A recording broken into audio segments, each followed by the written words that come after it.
వినపడవు. అంటే ఇక యజ్ఞము యాగము అనేటటువంటి క్రతువులు ఉండవు. గోవులు విశేషంగా వధింపబడి గోమాంసం తినడం లోకంలో ప్రారంభమైపోతుంది. వివాహ వ్యవస్థ నిలబడదు. తల్లిదండ్రుల్ని చూసే బిడ్డలుండరు.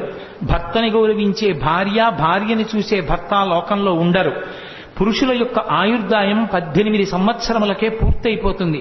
స్త్రీలు కేశపాశములను విరబోసుకుని తిరగడమే లోకంలో పెద్ద విశేషమైనటిదిగా అయిపోయి జట వేసుకునేటటువంటి సాంప్రదాయం విచ్ఛిన్నమైపోతుంది.